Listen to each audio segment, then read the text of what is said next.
if anyone has any prayer requests, just put it in the comment section and I'll pray over it. This message is on Paul, part 7. To refresh your memory, Paul early on had persecuted the early church. Jesus appeared to him on the road to Damascus and called him. At this point, Paul had preached throughout the known world at that time. Many come to Christ through Paul's ministry. Paul had went back to Jerusalem, where he had been arrested in Jerusalem. And then he appealed to Caesar. They couldn't find no charges against him. So he went before Agrippa. He couldn't find no charges against him. But since he appealed to Caesar, he had to go to Caesar anyways. Which leads to where we're at.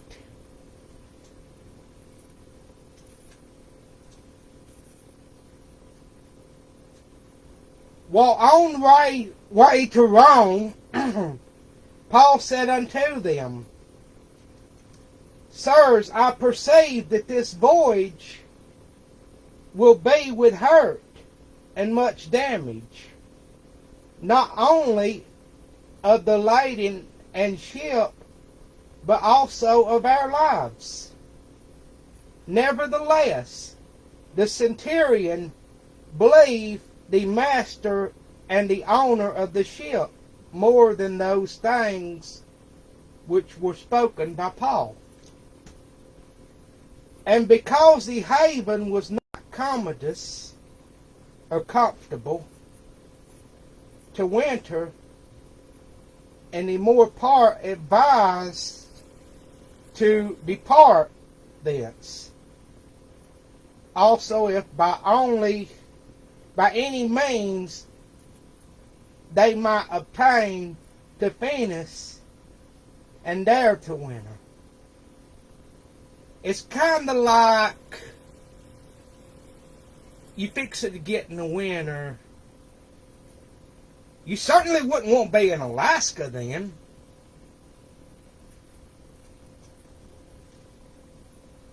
That's what Paul and them was faced with there.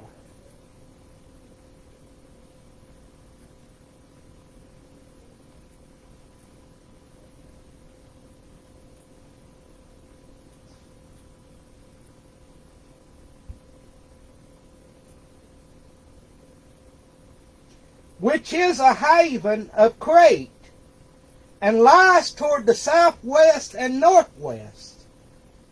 And when the south wind blew softly, supposing that they had obtained their purpose, loosing thence, they sailed close by Crete. But not long after, there rose against it a tempestuous wind called Euroclydon. And when neither sun nor stars in many days appeared, and no small tempest lay on them, all hope that they should be saved was taken away. But after long absence, they had fasted for 14 days then. For one, they had started fasting before, and by this time, they continued to fast because they didn't have much access to food. Paul stood forth in the midst of them and said, Sirs, you should have hearkened unto me, and not have loosed from Crete, and to have gained this harm and loss. And now I exhort you to be of good cheer, for there shall be no loss of any man's life among you, but of the ship.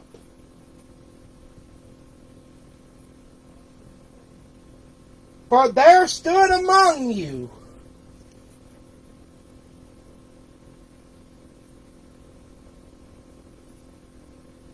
For thence stood by me this night the angel of God, whose I am and whom I serve, saying, Fear not, Paul, thou must be brought before Caesar. And lo, God has given thee all them that sail with thee.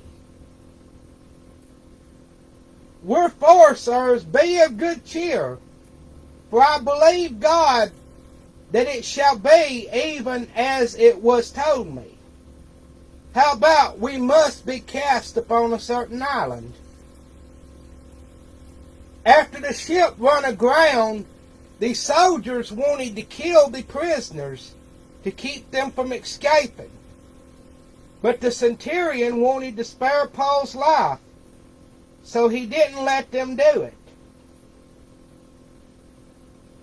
He commanded those who could swim to jump overboard, and the rest to hold on to pieces of the ship. They ended up at a place called Malta, where a fire had been built because it was raining and cold. As Paul was putting wood on the fire, he was bitten by a poisonous snake. But Paul didn't die from the snake bite, thus fulfilling the words of Jesus in Mark 16.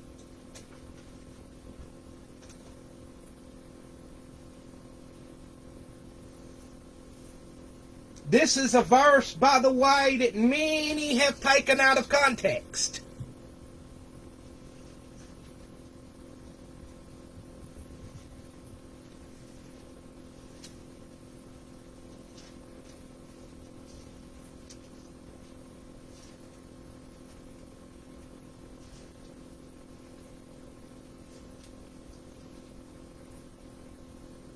Yeah, I want to be clear about that.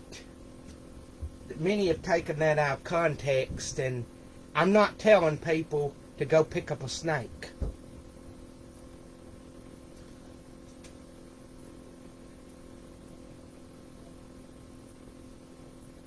Mark chapter 16, verse 15 through 18.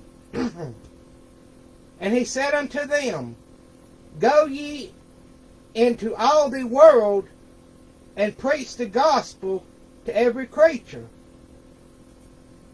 He that believeth and is baptized shall be saved, but he that believeth not shall be damned. And these signs shall follow them that believe. In my name shall they cast out devils. They shall speak with new tongues. They shall take up serpents. And if they drink any deadly thing, it shall not hurt them. They shall lay hands on the sick, and they shall recover.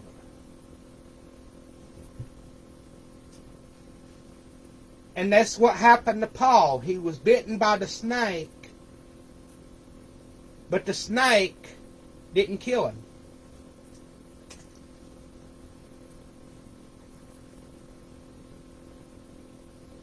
Publius was the leader of Malta.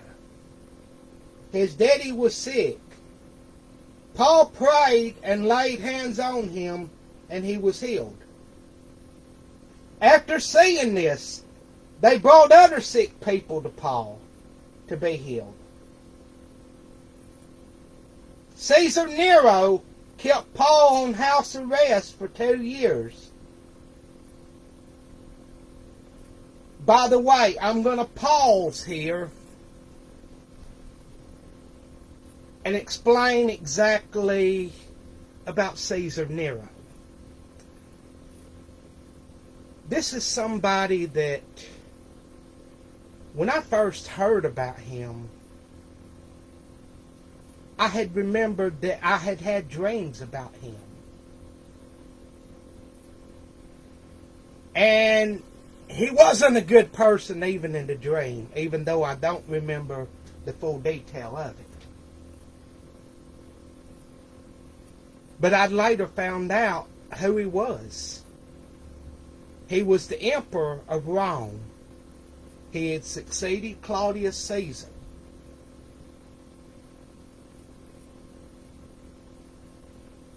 He had built a statue and had people worship his statue. This is parallel. You know, the Bible says there's nothing new under the sun. And similar events to what Caesar did is going to happen again. Caesar built a statue and commanded that people worship him.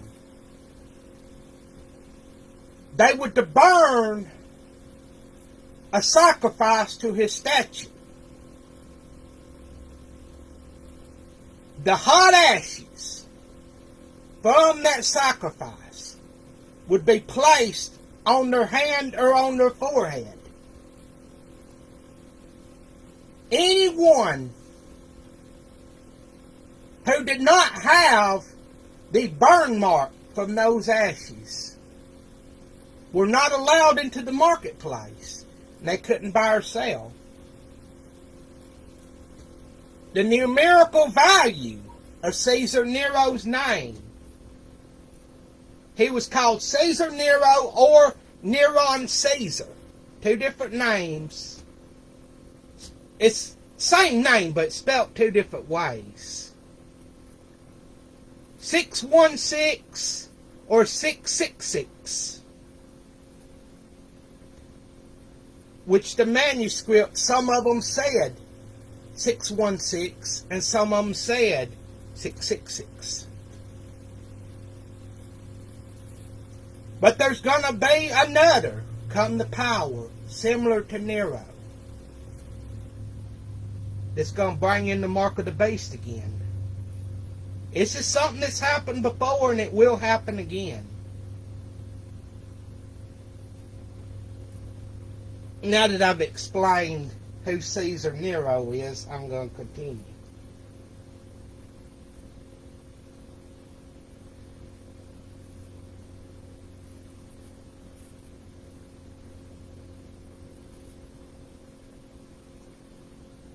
Anyways, Nero had kept Paul on house arrest for 2 years. In those 2 years, Paul led many people to Christ, including Roman soldiers and members of Caesar's family. Philippians chapter 4.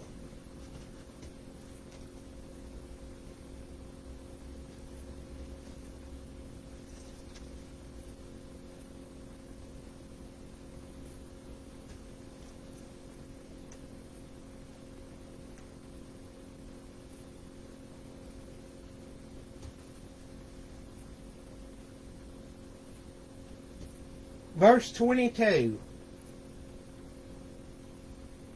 All the saints salute you chiefly, they that are of Caesar's household.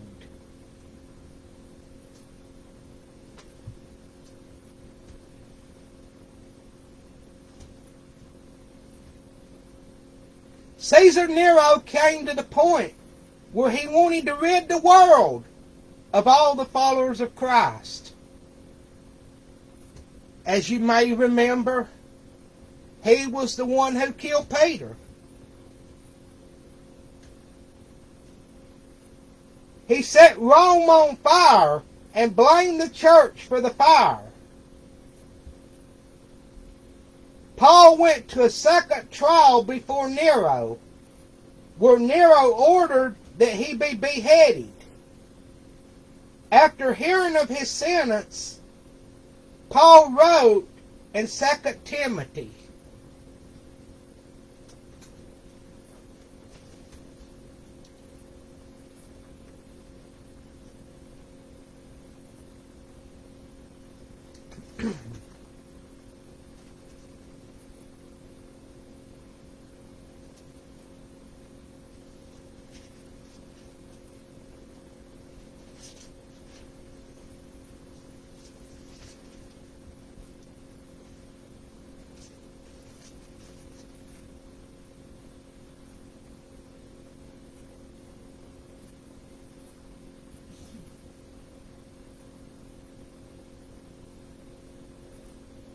Second Timothy chapter 4,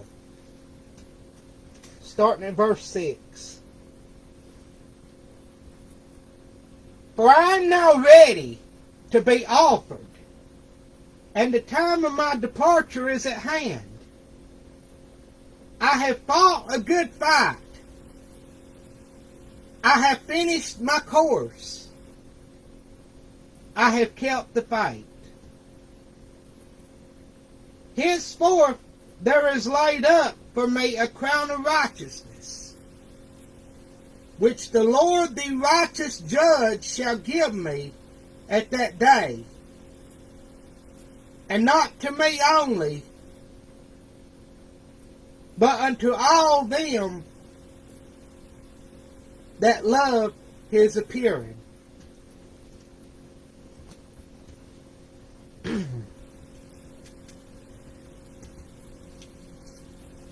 History has it that Paul ran to the chop block. Think about that. They didn't have to drag him. He ran to the chop block. That's the way we should be when the time comes, when they try to get us to denounce Jesus.